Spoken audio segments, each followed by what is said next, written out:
Hi, Dr. B here. Welcome to Dr. B Uncensored, where we interview candid thought leaders, entrepreneurs, and founders to tell their story to aspire and inspire others to do the same. Hopefully, you enjoyed this episode. Hi, everybody. Welcome to another edition of the Dr. B Show. I'm here, Dr. B, with the great Jennifer Watson. Jennifer, how are you? I am doing phenomenal today. How are you, my friend? I'm so excited to be here to pour into your community. Thank you so much. I'm doing great. Recording this post 4th of July, and it'll air. I don't know where, when, at some point in summer. But yeah, but it's. I'm excited. I'm excited to interview you. Let's jump right into it. Tell everyone about yourself. Well, man, when people ask that, it's like trying to summarize your life in like a 1 minute elevator pitch. So, I'm going to say this, Dr. B. So much of my life is more not what I've been doing, but the person I've become. And, for some, it feels like kind of a superficial fluff thing to say, but I truly mean that when I look back at the different spaces in my life, from going from a high level two-time All-American track athlete in college to opening my first brick and mortar PT practice to doing what I do now, speaking, coaching, consulting. It's all been this trail of just adapting into newer nuances of me, newer parts of me, the lessons, the losses, the wins, the ups, the downs. And what I really would have to say is my journey has just allowed me to support people in a really powerful way on my playgrounds. And it's always been my playground. I've been really honored to, from athlete to what I do now, like I said, to just impact people on my playground and do the things I love to do. So to me, summarizing my life is really learning just to be of self mastery at its highest level at whatever juncture or journey I'm in. And that's truly one thing we're probably going to go in today that I truly believe all of us need to continue to keep as focus in any transition and anything we're impacting is really impacting from a level of higher self mastery. So you can take that part into whatever you're leading into the world. So there you go, my friend. I love it. I love it. We'll dive into it. It actually was not on my agenda, but I'm gonna add it to the agenda. So tell me about like you two-time All-American athlete. Tell us about that. Tell us about Yeah. It's so interesting because I know probably all the people that come on and listen to your show are probably high level, high performers, people that are just, making moves in the world. And to be honest, I was no different from a very young age. Played in sports, I competed in sports. My meal ticket was a full ride in track and field. I ran middle distance, 800, 1500 meters at Wisconsin-Madison. At the time, we were one of the top middle distance teams in the country, and that was a span of like over 10 years. And I was a part of that group of women. And I have to tell you what I learned, both good and bad, which we can even go through today, that I took into business and business leadership and how I move now is true from leadership, from failing, in your performance and learning from it and rising, from balancing, I'll call it work because being a D1 athlete is definitely work-life balance, to communication with your team. It was really my first go around of leading, of resilience, of moving through hard stuff and lessons and adaptation and increasing my capacity to handle more in ever-changing environments, to lead better, to compete better, all that. So both good and bad lessons and good and bad traits I took from being an athlete, but I learned so much even at 18 and got a chance to travel the world. And I really feel like I got just really immersed in opportunities to really learn the value of leading self well, no matter the environment. And something, again, I took into the way that I transformed and continue to transform people in the different aspects of business, both brick and mortar that I've had to now online and speaking, keynote speaking. It's brought on these different nuances. And there's definitely parts, Dr. B, that I pull and extract from that time as an athlete, and also parts that I've had to rewire that weren't good things I learned as an athlete. We often think that athletes are all tough and mentally strong and performing well. There's a lot of nuances that I couldn't transfer to business that I had to break free from as well. So there was both good and bad, but to me, it's not bad. It's just the lessons that you can then leverage to move into something more powerful, into, in this case, leading with impact in the businesses I've established as well. I love that. Yeah, that's like me, right? You learn something from your neighborhood or school or like in your case the sports, and then not everything could transfer or transferable 100% into the workforce, right? So I love that. So then you also got your master's, right, in physical therapy and health coaching. How that experience? So now you have your athlete portion, and now you have the, I guess, the schooling behind it. How did that all help you in what you're doing today, or how's No, it? absolutely. So it's, of course, being an athlete, I had my share of injuries. So I was in the healthcare world, immersed in it. For me, I was lucky that I never had major serious injuries actually till after I was a high level athlete and all that stuff. But my point is I was in that world. But the reason why I ultimately got into and got my master's in physical therapy is actually during my time in college and going into and leading into PT school. I realized that there was a lot more to health than physical. One of my journeys, one thing I'm very open about when I do keynotes is just my journey in wellness, which was actually mental health. I struggled a lot in college and even in early stages of PT school, mental health and anxiety and depression. So behind the scenes, the irony is, athletes are very mental giants in a lot of ways in competition, but behind the scenes, there's so many different layers of mental health. And my layer, I really struggle with that behind the scenes. And I really connected performance to worth and in so much that I had to deep breathe through. And the reason why I mentioned that, the reason why I got into PT school is not only to help others physically get better, but through my own journey, realize that it's more than physical, that I could actually help optimize people's mind and body. So once I got out of PT school, I started taking, and actually during PT school, I started taking a lot more courses in what I call more the holistic integrative health, really looking at people as a whole and seeing how you could combine allopathic with more holistic to treat someone mind and body. And I started treating people for my own journey of getting better. And the irony is during that phase, I actually drew in a lot of high performers that were knocking it and killing, like CEOs and entrepreneurs, and I had back pain, but I also had depression. So I was already kind of doing almost coaching and consulting, even in my PT practice. That's why it was kind of an easy bridge to go into. I ended up getting a lot of leadership certifications, some health coaching certifications, but ultimately it was this easy bridge to go from helping them from the inside out, mind, body. And they were drawn to work with me, even in coaching, consulting, and speaking as I moved into that area. But I would say, for me, my journey to PT came from my own journey of realizing one, what true wellness was, and two, my journey of healing that actually catapulted my business to do very well. We opened in the 2008 crash, was my first brick and mortar business. And everybody was like, Jen, it's 2008. You're not going to make it. You have a more of a holistic approach. It's not well looked at in here in Virginia at this time with traditional care. And you know what? I'm not saying it was hard, you guys. There's a lot of layers to starting businesses, but it took off within several months, and we made six figures by the end of that first year. And we were only open 6 of the months of that first year.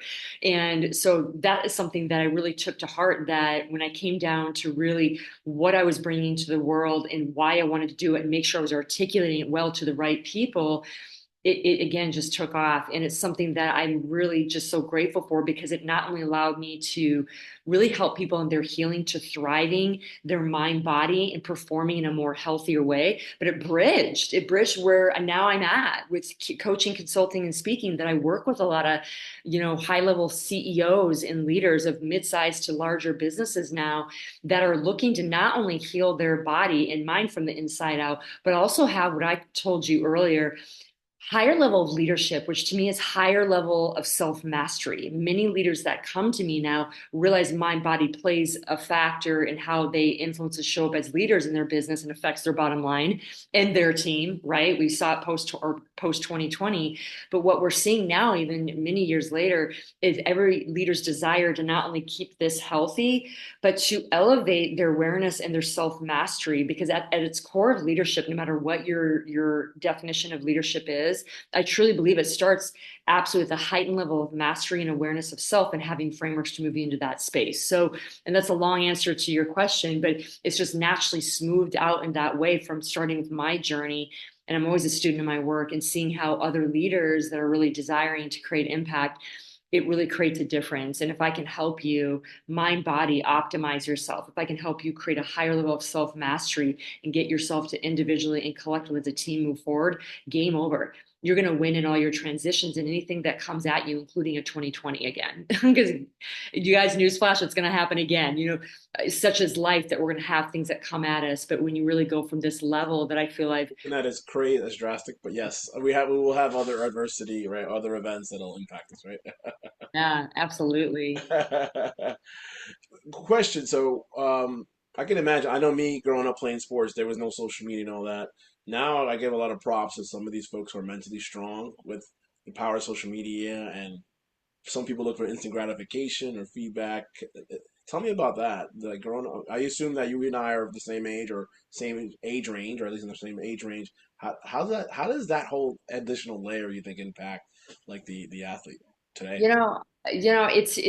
I will say this. So social media, and it's not just the athletic mentality. Like, I'm going to just separate the two a little bit. So, AI and social media, they're two separate things, but they're not. And you guys, by the way, I'm a neuroscience freak. And I always look, when I present, when I teach people, I always look at what it's doing to your mind and body. Because again, if you don't have this, you can't show up in whatever you do.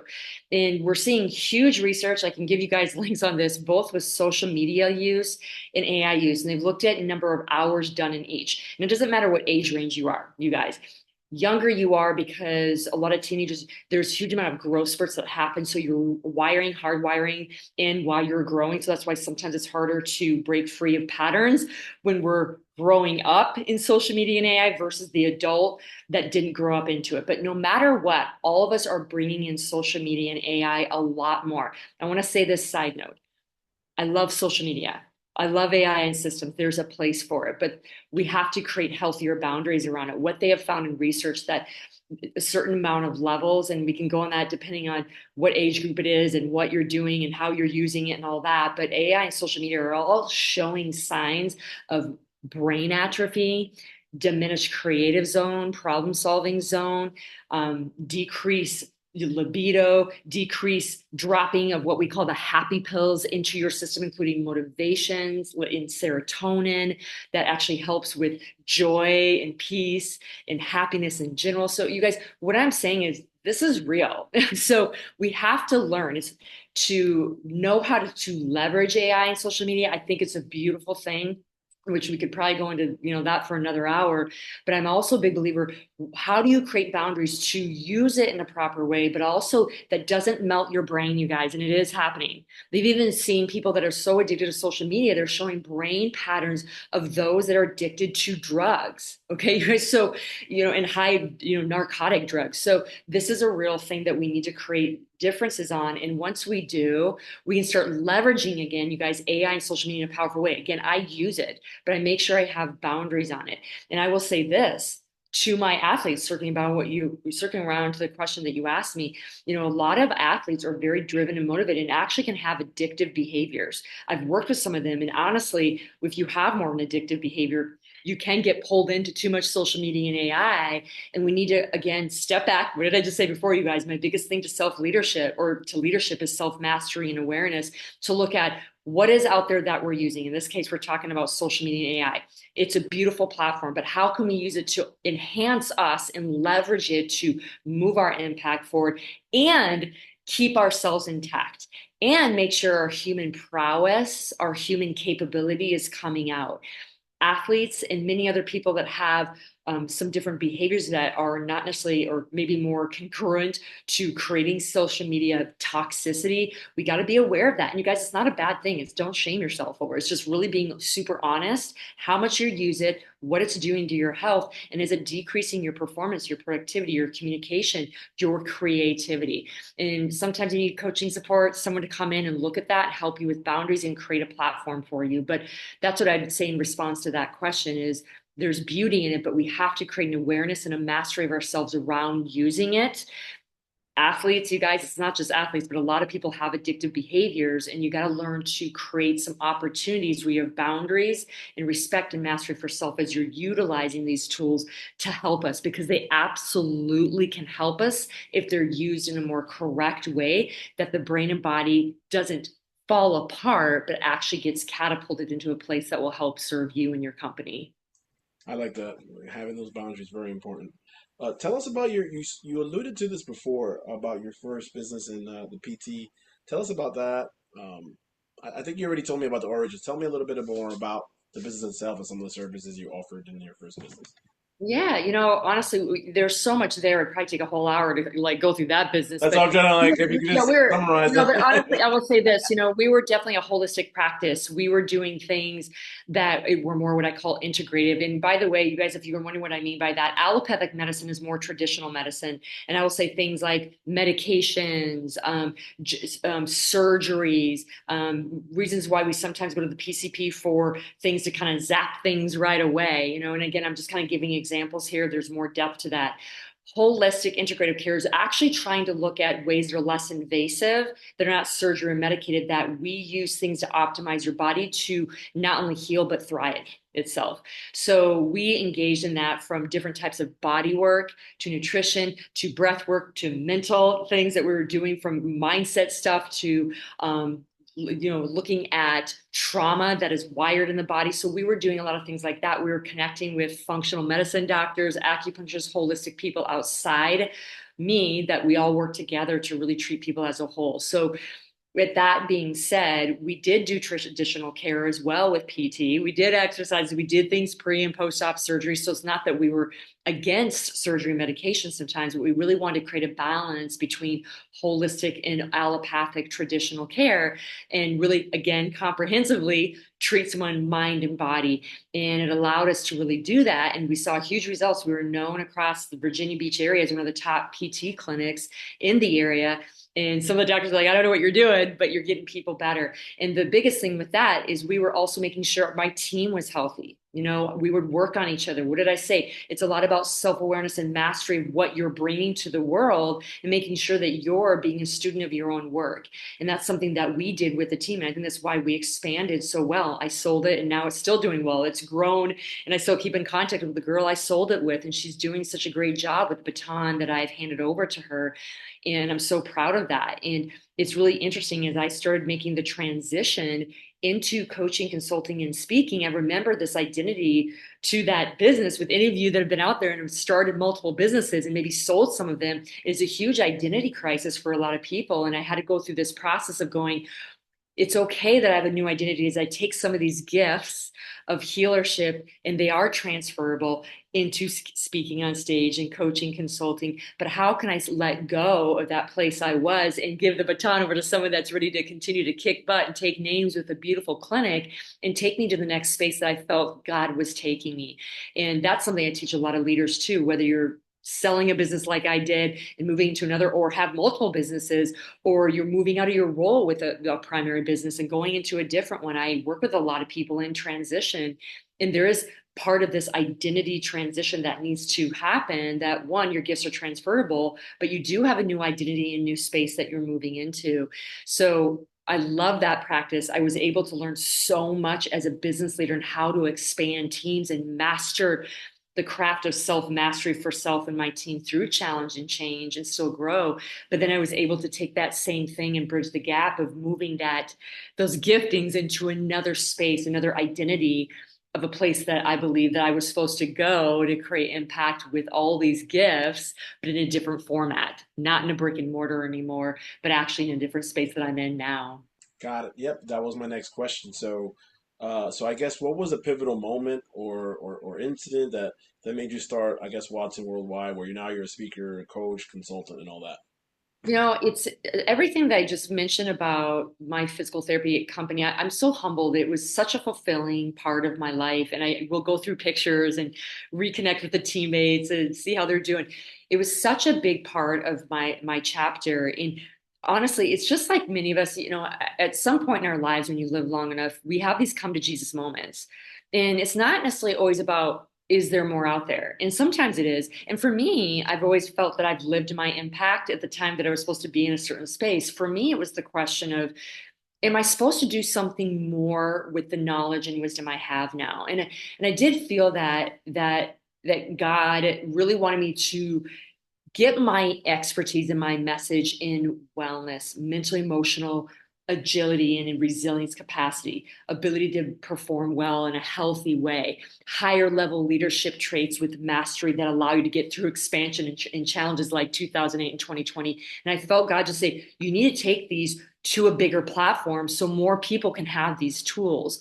So I just felt the one-on-one in a brick and mortar healing someone wasn't where I needed to be anymore. I needed to accelerate my information to the world. And that's when I started stepping in. It was a slow process, you guys. I didn't just jump ship for my Watson Wellness. I actually ended up moving to Colorado, starting another PT practice because it was my doorway to wellness companies, which is who I started coaching, consulting, and speaking to at first before I went into other industries. So I started this slow process from going from PT healer to then coaching, consulting, and speaking with my knowledge of wellness, with my knowledge of performance, and with my knowledge of leadership during challenge and change. And it's been such a beautiful ride. And I've been doing it now for about 5.5 years.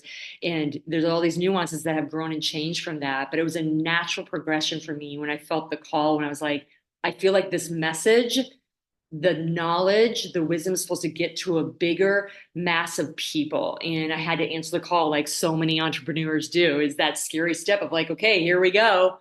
I've never done online and I've done speaking and workshops, but have I done it professionally on stage? Yes. And I started that process. I got coaches. I'm a big believer in mentorship and coaching, you guys.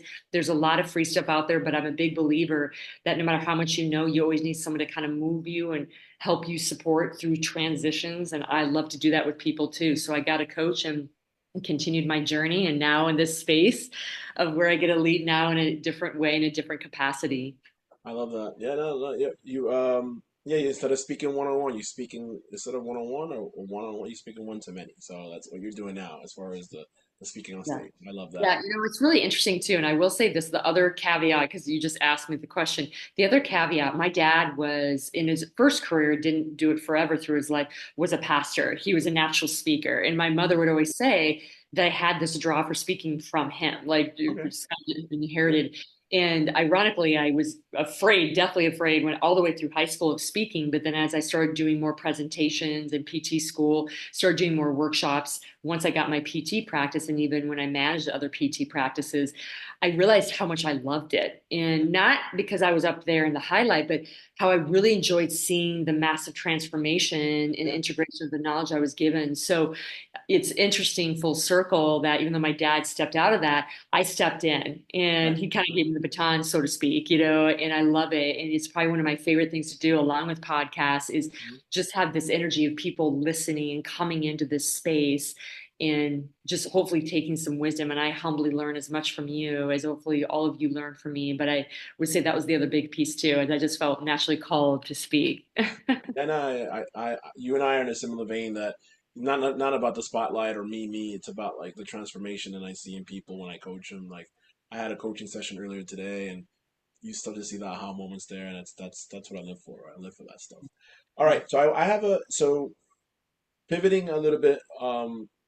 You also you got a PT, right? You started your your organization, Watson Worldwide, right? And then how for my newer audience, for the audience that doesn't really know you, how do you help business leaders with teams to create impactful careers, right? So I got that from your LinkedIn profile. So Yeah, and I love that you brought that up because I believe this, and everyone, I just want to say this to all of you that are in business. I don't care if you're early, new stage, or you're seasoned, or you're going on to another business, it doesn't matter.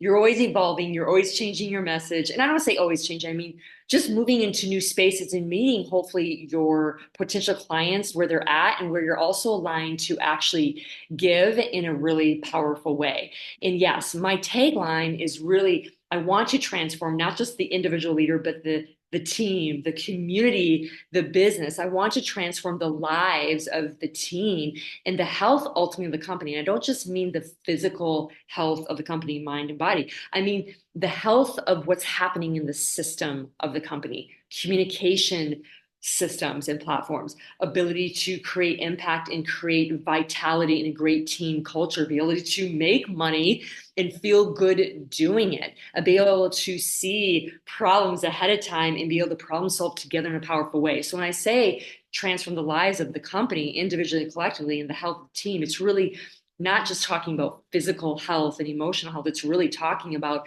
leadership health, cultural health, communication health to really move people forward. So what do I do now? I am an executive performance strategist. That's what I call myself and a keynote speaker. And I really help leaders and their teams, honestly, thrive under pressure. What did I say about all these transitions I was in? 2008 crash and going from that to my new business, and then also 2020 hits. Like, I really love to help teams and leaders thrive under pressure, and I specialize in high performance sustainability during change. And I combine the mind, body, science, and optimization, resilience, capacity. I combine emotional intelligence and intuitive decision making that I truly believe leaders need to have in combination with AI and all their systems to really help the organization increase capacity, elevate leadership, and ultimately drive results and feel good doing it. So that's my calling now. If I can help you guys really get through some hard stuff. Someone asked me if you could say in one sentence what you do. I'm like, I help leaders and teams get through some really hard problems and do it successfully and not sacrifice feeling like crap doing it.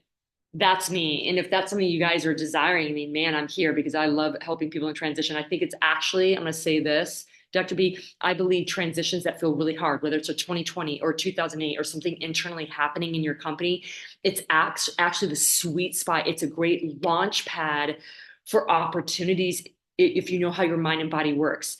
The mind and body naturally pulls in at first when there's change or stress. It goes into fight or flight or freeze. But guess what? If you know how to move through that, which is something I teach in my trainings, your body and brain also love growth. It also likes a challenge. So when you can move through that, it's actually can create mind body to optimize at a higher level than when you don't have stressors. You guys, this is real. So it's something that I specialize in to really help you guys really during hard times actually thrive and be even more successful and feel vital doing it. That makes sense as far as the mind. I have a mind and body comment. The mind comment.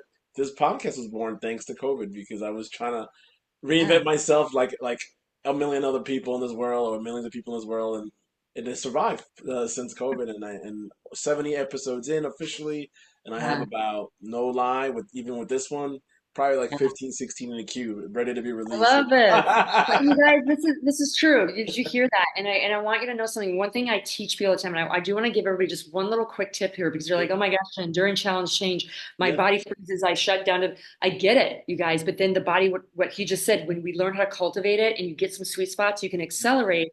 And one thing I want to give you guys is this, and everybody write this down, okay? The body decides, the brain executes. The body decides, the brain executes. So, what I mean by that is when you're stressed, anxiety, fight or flight, whatever you're feeling, it's going to give you emotions, chemicals are going to drop down your system and say, it is not good right now. What it's asking you to do is do something about this so I can move forward in a powerful way. So, frameworks are used. I'm going to give you one in just a second. It's going to require you to navigate some of this emotion, get in a more grounded space, clear of mind. So when your body is less emotional, it can make a decision. Your body is supposed to be the decision maker, you guys. There's a lot of science behind this. Our intuition and inner wisdom lives in our gut in many areas of our body. I'm not going to go into that today, but when you're in a calm state, you can activate that. Once the body decides, then it gives information, you guys. You have more neurons in pathways going from your body to your brain to give it information. So the brain then can use its frontal lobe and prefrontal lobe to strategize and execute. If you're in freeze zone, it's never going to get a good signal. Okay. So remember, body decides, brain executes. When you're freaking out, it's okay. We're going to give it a tool to get into body so it can decide and give you a better thing to do up here versus being in your head and decision fatigue. When we encourage you to do, if you feel the fight, flight, or freeze, okay, you guys, you know what that is. Many of you know that you commonly do one or the other. If you are in freeze mode, move a little bit. That could be side to side. This allows the emotion to kind of move through your body, okay? If you're in fight mode, okay, pause and do some breath. Okay, it needs you to pause and do some breath. If you're in flight, I want to get the hay out of Dodge. I'm going to encourage you to do one thing that keeps you in a space that you don't want to do something, even if it's small, even if, let's say, taxes make you run. Maybe at least observe them or make a call with your accountant. You guys, and I'm using examples like this. Maybe, having navigating a call with a team member because you're having anxiety about, a pay raise or not. It doesn't like just think about what phase you have a tendency to go into, fight, flight, or freeze. And we want to do something to kind of get you into emotion that allows you to get back into your body and not in that fight, flight, or freeze. I'm going to say it again. If you are frozen, you're like, I don't know what to do. I want you to move a little bit. Get the emotions start moving through, and it's going to start clearing some of that where you'll be able to do at least something. I'm not saying 20 things, but something. Okay. If you're in fight, we want to do something that allows you to get grounded and not want to get angry or get impulsive. So we want to breathe. We want to breathe and stay steady. Just breathe. Even if you take 10 deep breaths, I'm not going to give you a specific breath word today, but 10 is going to help you to move that emotion through. If you want to flee the situation, like I can't deal with this, I'm covering up my head. Look at one thing you can do that makes you just step in just a little bit into that thing you want to run from. Whether it be, again, a call to your accountant because you don't want to look at your taxes. Like you're making examples like this because it's going to start rewiring your brain and your body when it feels a trigger or a warning or a stress that something isn't right or unsafe. In your response is whatever it is of the three I just mentioned. There's another response called fawn. It's people pleasing, but I'm not going to go into that today. That's something I'd be willing to chat with you guys about because that's a very common thing with high performers, that it's very subtle in business that we don't realize we're doing, that we think we're not any of the other ones, so we're good. But people pleasing is the worst place to go for leaders. And that's a whole nother trauma response that we're not, again, not going to go through. But just being aware of the other three and how to move through some of that is going to allow you to start getting into your body and allowing the body to decide, the brain to execute, so you can actually move forward in something like Dr. B did that could actually change lives and change you permanently. Connect with me on this, you guys. I know I just gave you a lot, but there's a lot to this that we can go further on. And the fawn response is a very subtle one that people miss all the time as high performers, that keeps us out of alignment and not doing the things we need to do. It was one that I was in all the time. Okay, you guys. So just being aware of it, moving some of that stuff through will help your brain and body rewire to pick something different when it's in a stress response from whatever it is, a 2020, a 2008, or something internal that you're dealing with within your company, within yourself personally. And I'm telling you guys, when you even start getting on the mat with this, you'll start seeing changes of how you respond to stress. And if you need more support, that's why we're here, you guys. I have a coach. I can't see everything when I'm on the inside of the bottle. And sometimes I need that additional support. So navigate that with me and let's get you in the right space so you can launch pad off stressful transitions that are actually meant to serve you versus pull you back. No, thank you. Wow, that's amazing. Fantastic. The body comment, you kind of already addressed that, so I'm gonna move on to that. But I do have next to last question. So, what final thoughts do you have for that leader either looking to pivot into another, I don't know, venture or pivot into entrepreneurship? What is your advice for that individual? Yeah. So man alive, you guys, I get it. There's a lot of nuances that come to the pivot, the transition, to desire to move into something more, freaking out, identity crisis, like I should not, all the reasons you should, all the ways you shouldn't. Like, I'm going to tell you to do three things, you guys. First, take a deep breath, get back here. It's all going to be okay. You guys, just by taking a deep breath and just get present, you start changing perspective that you don't have to freak out about your next transition. It's going to be okay. It's on your heart for a reason. Your body's telling you it's time to move on. It's good. It's all going to be okay. Take a deep breath, get in your body, number one. Number two, I'm going to encourage each of you. I don't care if you go into nature. I don't care if you go to your favorite, co-working spot. I don't care what it is. I want you to go to a place that feels good for you, where you feel, I'll call it creative or inspired. And I want you to get a journal out, a journal book out. And I want you to write down, just start writing down these three different journal prompts. Like, what are my core values? Like right now, they're probably different than 5, 10 years ago. What are my core values? What are my core values? Number two, what is it that if I die today, that I truly feel I have to get out into the world? What is that? So remember first, what are my top 5 core values? You guys, that's connected to who you are at your soul level and how you're going to express your next thing. Okay. Number two, if I die today, what do I need to have gotten out that is in me to give to the world? What is it?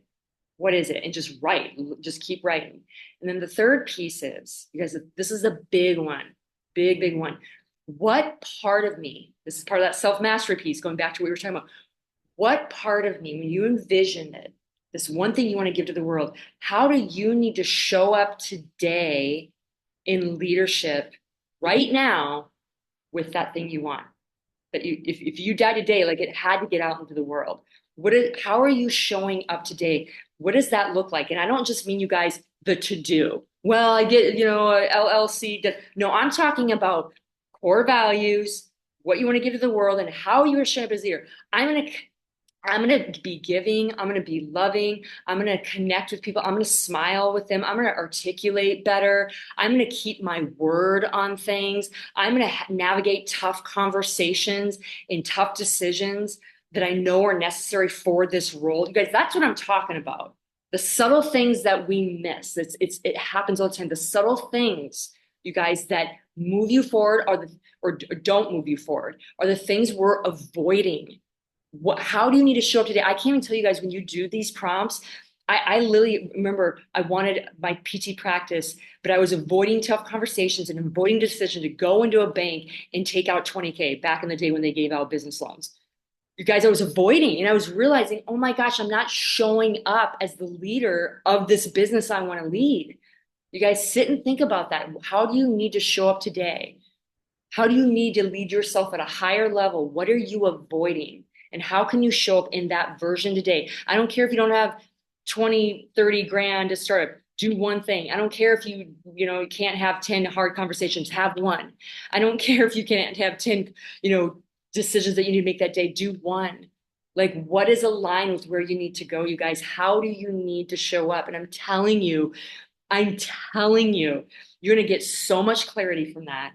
You're going to start making momentum in decisions toward a business that is going to be able to allow you to let go where you're at more confidently into the space you want to go because of what you just wrote down off those 3 questions, you guys. And yes, coaching is a great thing to get right now when you're in that transition because our critter brain takes over and wants to go back to what it knows is safe and what it's done in the past. And getting that support can be helpful. It's helped me through a lot of times when I wanted to kind of renege and turn back around. But start with that today, you guys, and you'll be surprised how much you'll get out of that freebie session. I love it. Fantastic, fantastic job. Where can people find more information about you or your services? Yeah. So I'm the most active on LinkedIn, Jenn dash Watson. So check me out there. There's a lot of Jennifer Watsons on LinkedIn. So That's why I Jenn was like, dash am I Watson. am I looking at the right LinkedIn profile? But it looks like I was. Yeah, exactly. We're looking at the right. So Jen Dash Watson, Jenn Dash Watson.